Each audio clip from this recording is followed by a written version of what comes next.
BMW R1100 RT for sale on eBay.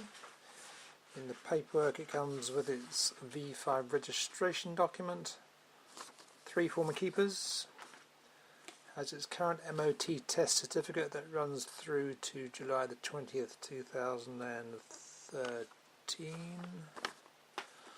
It's got its rider's manual. It's got its HPI check certificate that shows it's all completely clear, nothing there in the bike's history to be concerned about. It's got old MOT test certificate there which expired July 2012, and I've also got the direct.gov MOT history request printout that shows the mileage climbing on an even basis since 2006. There's some service history here. Latest history here is dating from March this year. I can see here that the valve clearances and engine oil were done in February this year. And there's some other history there as well as. There is, for the technically minded, some electrical schematics there if you want to have a look at the fuses and that kind of thing. There's also a pair of, I don't know if it's a pair or not, these are these badges that go on the side of the bike there, but this one looks like it's in reverse for some reason. Anyway, that goes with it. There is the alarm system user manual, fitting instructions or invoice or something. Just detail, yeah, that sort of thing, fitting instructions. These are the alarm fobs that go with the bike. This alarm system has never been used on the bike, it's been fitted, and when you turn the engine off it does kind of bleep, but if you put a battery in these things they do seem to work. Let's see if I can find one.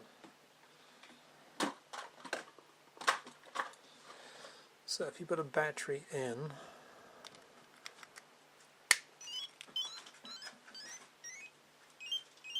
so it's really just a matter of somebody making the effort of making the thing sort of work on the bike.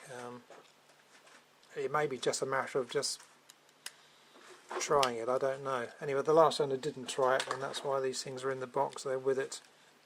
A couple of little things to point out around the bike. The clutch is worn on the bike. You can still ride it. You could perhaps, if you really persisted with it, ride it for a long time with it like that, but it does slip. If you're in the high gears and give it much more than about half throttle, it will slip away. So you need to change gear at sort of higher revs to keep that sort of from happening. So really you want to do that. That's not a terrible job to do. I did a similar one myself a year or so ago, and I would say you could probably do that in the morning or an afternoon. You don't need to be that technically minded, I wouldn't have thought. I've not actually done that particular model, but a similar bike that had the same sort of clutch in it. There is a screw missing out of there. In fact, I don't think it is a screw, I think it's a rubber bung thing. But anyway, that piece there is missing. It doesn't seem to rattle or anything as a result of that piece being missing. There is a power takeoff on the left hand side. I've not tested that. Once while I've had the bike, the starter seemed to stick on it. I put it in gear and rocked it and freed it off, and it's been fine ever since. It's never done it since, so I don't know whether that needs any attention or not. I wouldn't have thought it probably does, but you'd never know, it might start doing it more often. You might feel like doing something about it. Perhaps you could take a look at that when you do the clutch. So there's that. Heated grips do work. ABS is all working on the bike as it should be. I have said in my description the bike has the original key, and this is, although somebody has changed this head of the key for some handmade Tufnell sort of piece on there, probably to preserve the original key, I expect. So anyway, there we go. Good luck with the bidding.